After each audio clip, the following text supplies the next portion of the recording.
Bien, la semana pasada prometí que estaba terminando esta serie de nuestra identidad y lo hice, lo terminé. O sea, lo que quiero desafiarnos a nosotros es tomarnos un poco de ese tema de si tenemos claridad en cuál es nuestra identidad ante Dios, si yo soy un verdadero discípulo del Señor o simplemente un seguidor, un aficionado, una persona que dice pero no realmente hace. Yo quiero que podamos nosotros entender lo que significa eso del discipulado. Y si hay un pasaje que nos ayuda muchísimo y que nos habla claramente sobre este tema tan importante como el discipulado, lo encontramos en el Evangelio según San Juan, capítulo 8, versículos 31 y 32. Un pasaje que muchas veces se usa en otro sentido, pero aquí nos habla claramente acerca de lo que es el discipulado. Y como cristianos tenemos que no solo entender el concepto, sino que tenemos que vivir el concepto. Todos entendemos la importancia, por ejemplo, de ir a la escuela, de ir al colegio, de tener esa formación que necesitamos para desarrollarnos en la vida.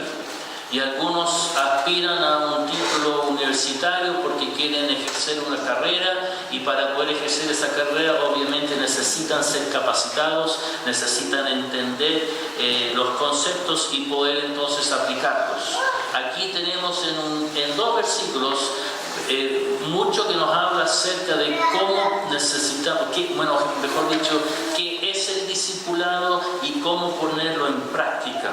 Así que, hermano, lo desafío a que podamos cada uno mirar esto en el sentido de qué necesito hacer yo ahora. Si yo reconozco que quiero y le digo al Señor, quiero realmente ser tu siervo, quiero realmente ser tu discípulo, ayúdame ahora a entender qué es eso y cómo ponerlo en práctica. Así que en estos pasajes nos explica con mucho detalle lo que es el discipulado. Y comienza diciendo esto, que en primer lugar, que el discipulado es creer. Fíjense lo que dice en Juan 8, 31 y 32. Dijo entonces Jesús a los judíos que habían creído en él: si vosotros permanecéis en mi palabra, seréis verdaderamente mis discípulos y conoceréis la verdad, y la verdad os hará libres.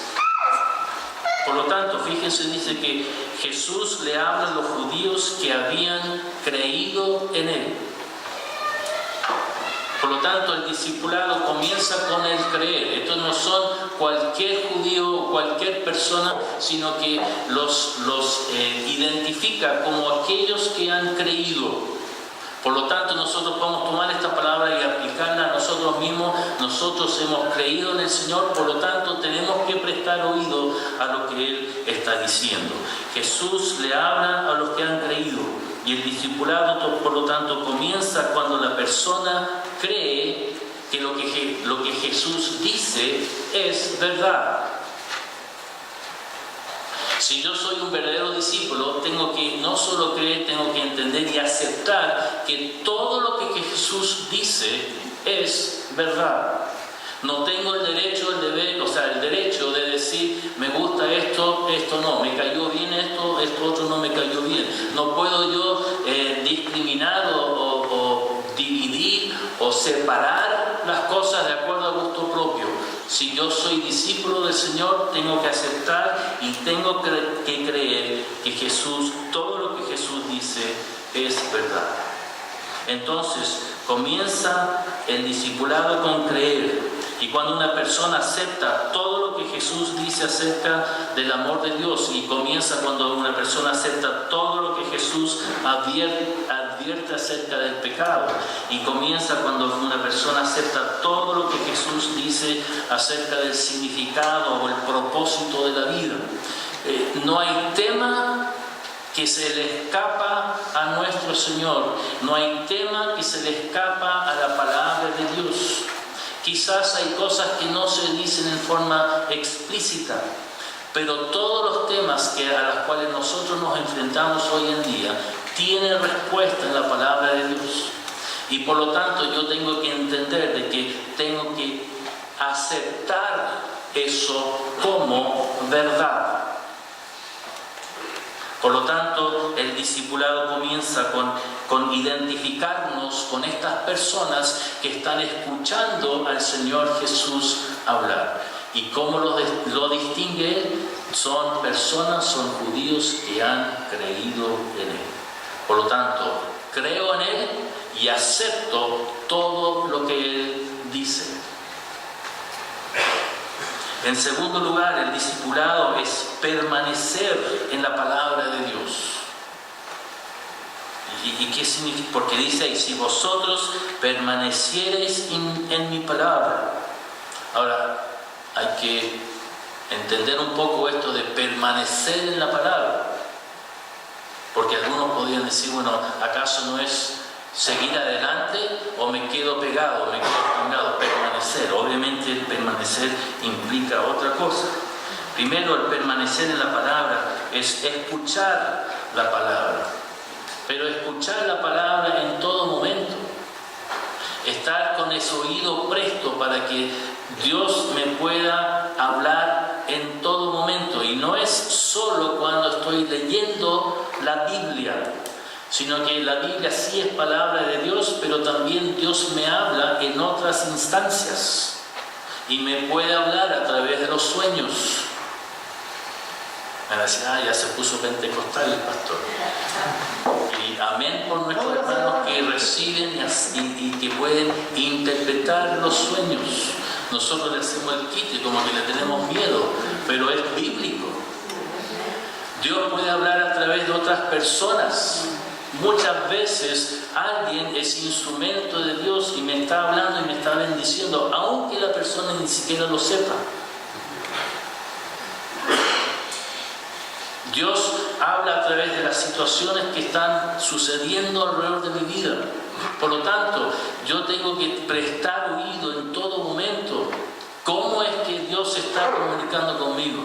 Y hermanos, créanme, Dios habla cuando estamos en silencio, en oración ante el Señor.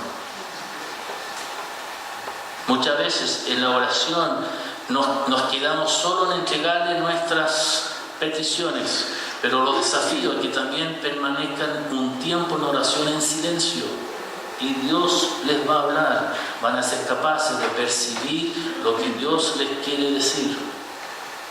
Eso implica entonces de que el permanecer en la palabra, el escuchar la palabra, es una cosa que es permanente en nuestra vida. No solo cuando el maestro de la escuela dominical habla, o cuando el pastor predica, o cuando alguien en forma oficial está comunicando algo, sino que el discipulado siempre está en sintonía con Dios, atento a la voz de Dios y cómo Él está comunicándose con nosotros. Los desafío a que tengan una actitud de oración permanente. Sí hay una disciplina de oración, de encontrar un tiempo en silencio con Dios, pero cuando uno está metido en sus quehaceres constantes del día a día, su trabajo, sus responsabilidades, siempre también estar ahí, dialogando con el Señor, comunicándose con el Señor, hablando y escuchando, porque Dios sí habla. Permanecer en la palabra también implica aprender de Jesús. ¿Quién es el mejor maestro que tenemos? El mismo Señor Jesucristo. Y si vamos a ser discípulos, significa que tenemos que ser aprendices de Él. El discípulo es un aprendiz, el que aprende.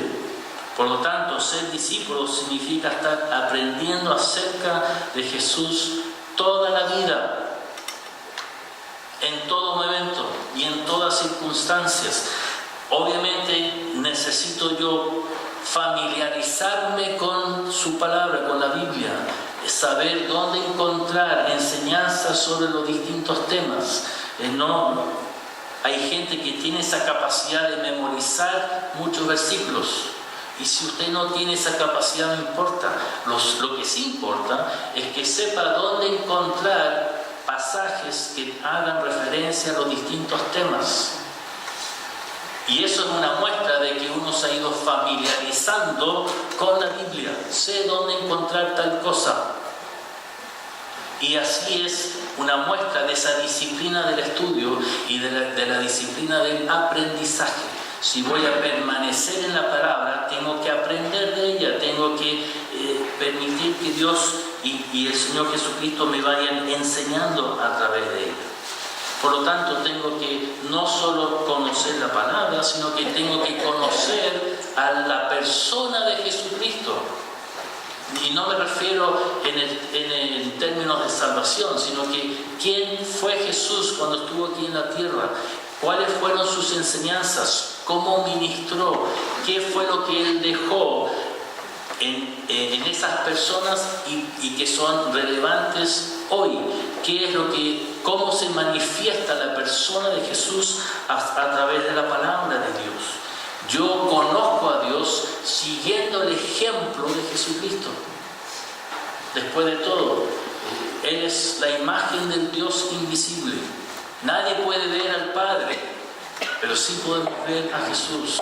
Y lo vemos reflejado a través de su vida y su ministerio cuando estuvo aquí en la tierra. Y que se cumple todo en la cruz cuando Él muere por ti y por mí.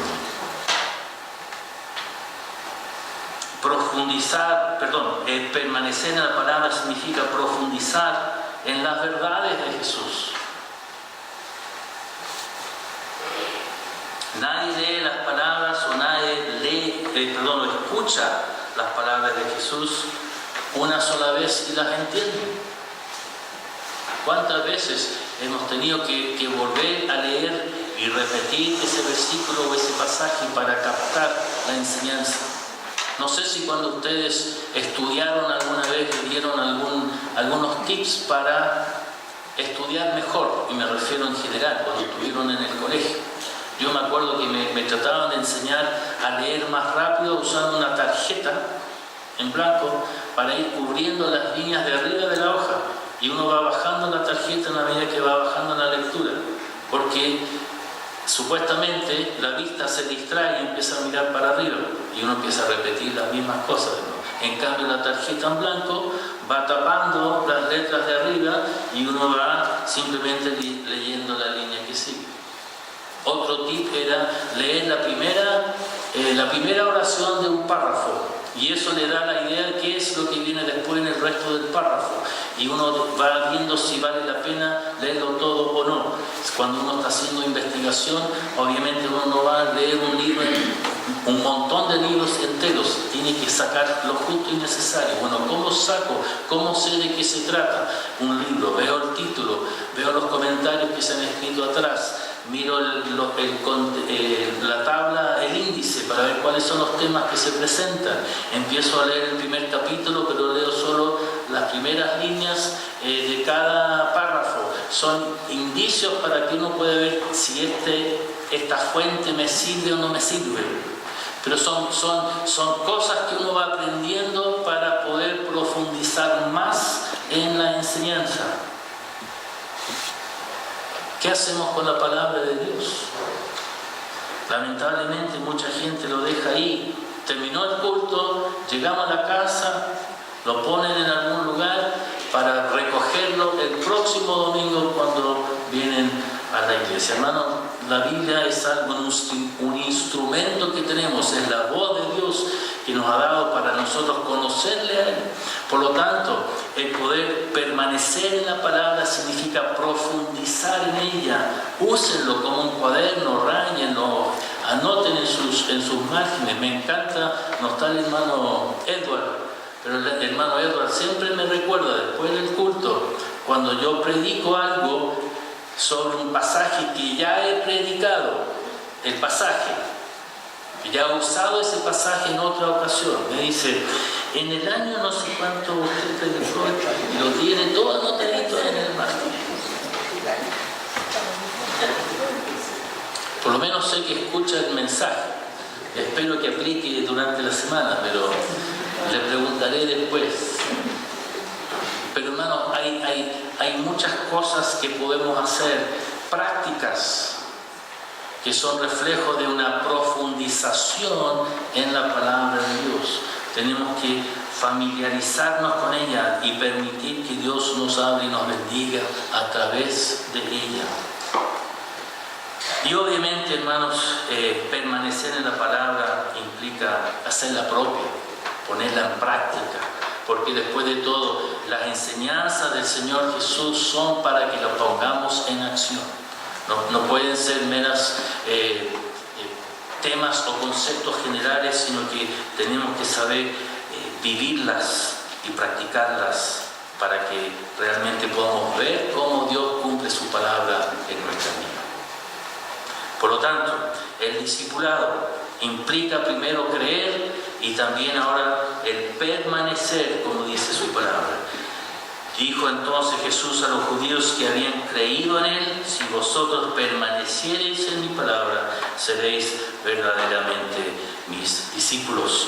Otra cosa que tenemos que rescatar es que el discipulado es la vía, es la forma en que nosotros recibimos la verdad del Señor. Porque dice en el versículo 2, conoceréis la verdad. El que cree y el que permanece en la palabra de Dios recibirá, conocerá la verdad de nuestro Señor. Ahora, este tema de la verdad siempre es un tema que para muchos les complica y les complica su existencia. Y hoy en día, como hemos dicho muchas veces, no es muy bien recibido, no cae bien cuando uno dice que conoce la verdad.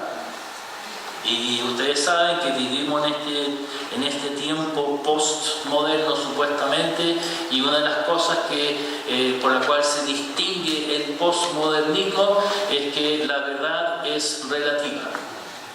Y tu verdad es tu verdad, y mi verdad es mi verdad, y yo respeto tu persona y te pido que me respetes a mí y no me trates de imponer nada, y yo no te voy a imponer nada a ti, y aprendemos a convivir el uno con el otro. Entonces hay espacio para todos, y por algo está de moda todos estos otros temas de la diversidad, etc. Es parte de la era en la que estamos viviendo.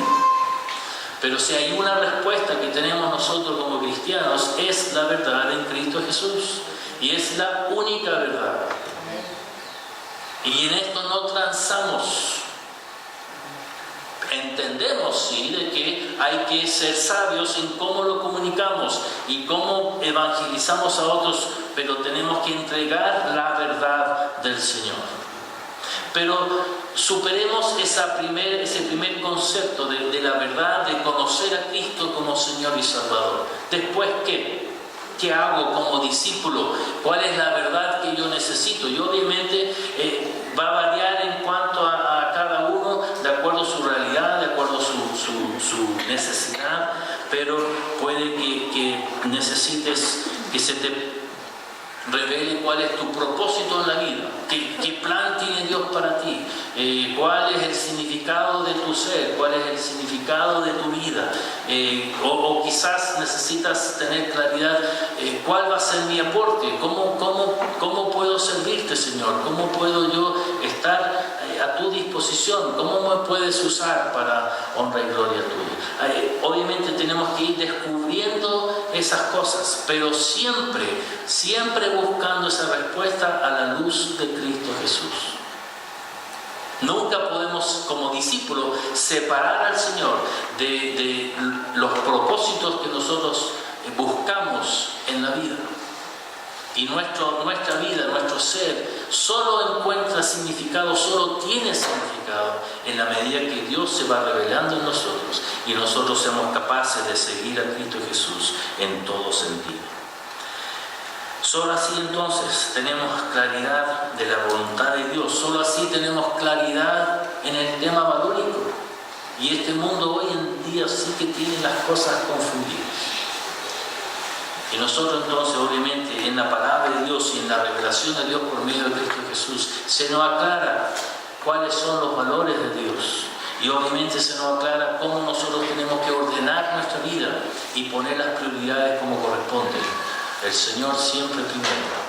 Y después vamos ordenando nuestra vida, con nuestra familia, el servicio al Señor a través de la iglesia, nuestro trabajo, etc. Entonces, el ser un discípulo nos ayuda a aclarar cuál es esa verdad que Dios quiere comunicarnos a nosotros. Y lo escribo con minúscula, no me refiero a la verdad personificada en Cristo, sino que la verdad, la enseñanza, el propósito de Dios en mi vida. Y como dice aquí, versículo 22, conoceréis la verdad. ¿Y cuál es el resultado de eso? La verdad os hará libres.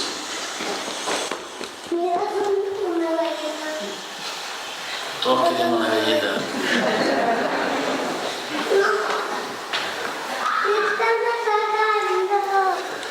Te están llevando donde el diablo. Eso no lo escuché. No voy a preguntar tampoco.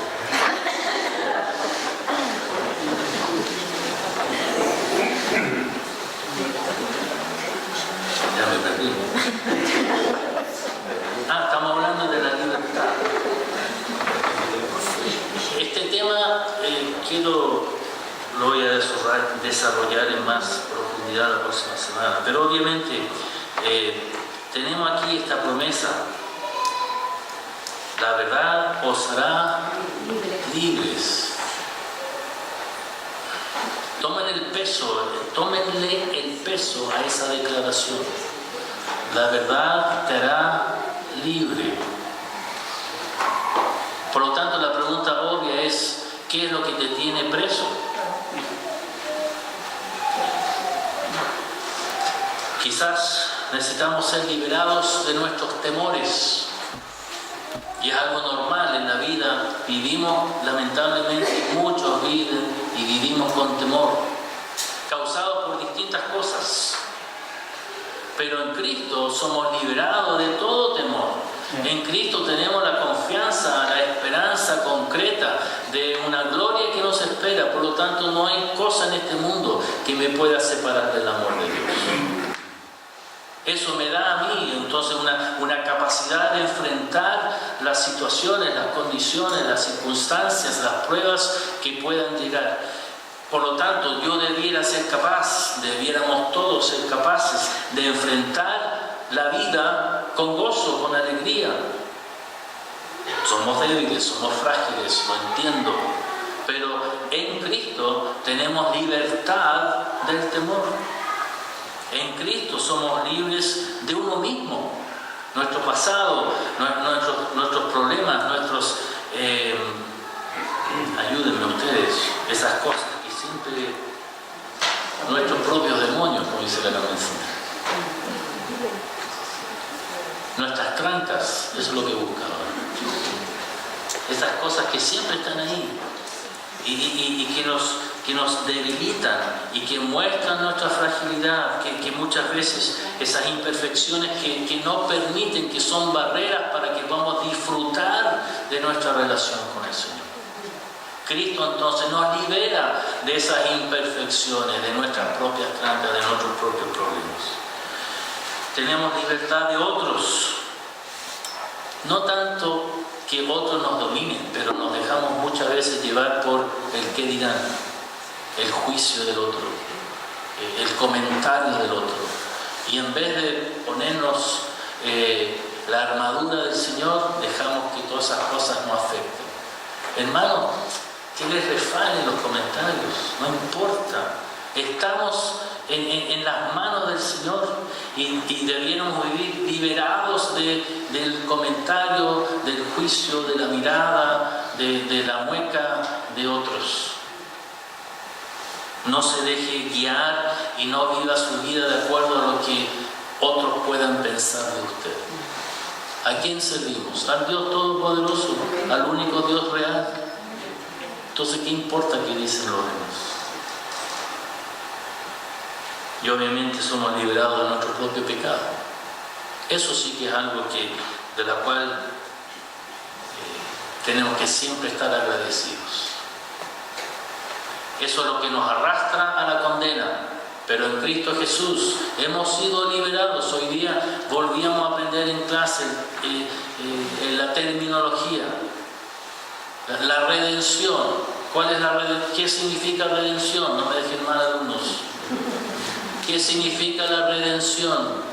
El pago por nuestra libertad, la expiación, desviar qué cosa, la ira de Dios. Qué tremenda bendición el saber de que en Cristo Jesús tenemos libertad y no vamos en el camino a la condena, sino que tenemos la promesa del perdón y por tanto la promesa de la vida eterna en la gloria con Dios para siempre. Por lo tanto, soy libre de mis temores, soy libre de mí mismo, soy libre de lo que otros podrán decir, pero también soy libre de mi pecado y sé cuál es la gloria que me espera. El verdadero discípulo entonces sabe muy bien, primero, que es una persona que ha creído, pero permanece en su palabra. Si vosotros permaneciereis en mi palabra, seréis verdaderamente mis discípulos y conoceréis la verdad, y la verdad os hará libres. Hermanos, descansen en la promesa del Señor, porque somos libres por medio de la sangre de Jesucristo. El discípulo entonces vive con esa convicción, vive con esa realidad de que sé quién es mi Señor, sé de quién soy aprendiz, de quién soy discípulo y sigo el ejemplo de Cristo Jesús en mi vida. Por lo tanto, en el día a día tenemos que saber ir superando esas dificultades, esas pruebas, atento a cómo Dios me está hablando en forma constante y poniendo en práctica las promesas, las enseñanzas que tenemos en su palabra, para que yo pueda demostrar quién es mi maestro, de quién soy yo discípulo. Es nada menos que mi Señor y Salvador, Cristo Jesús. Así que el verdadero discípulo, si hermanos, usted ya a través de esta otra serie que vimos, tiene claridad y ha definido su relación con el Señor y Él es su Señor y usted es su discípulo, ahora es tiempo que lo viva. Que no sea solo esto un tema del mensaje de un día domingo X, sino que esto sea una realidad puesta en práctica todos los días de nuestras vidas. Y que Cristo pueda ver en nosotros esos discípulos que Él merece y que sean discípulos dispuestos a ser usados para honra y gloria de su nombre. No solo Cristo necesita sus discípulos, la iglesia necesita gente entregada, consagrada y dispuesta a servir. Así que hermanos, como iglesia, como la asamblea del Señor, como la familia, como la comunidad de fe, todas esas descripciones que le damos, estemos siempre firmes en las promesas del Señor, entregados para servir, no acondicionando las cosas de acuerdo a mi agenda, sino que simplemente disponiéndonos ante el Señor para que Él pueda glorificarse a través de nosotros, su pueblo que tiene aquí en este momento, pero a la vez hombres, mujeres, hijos e hijas del Señor, dispuesta a llevar la bandera de Cristo Jesús, diciendo: aquí estoy, tu discípulo y tu discípula. Oremos. Padre, te doy gracias por tu palabra que nos habla y nos motiva a reflexionar sobre nuestra vida, sobre cómo y qué estamos haciendo ante ti.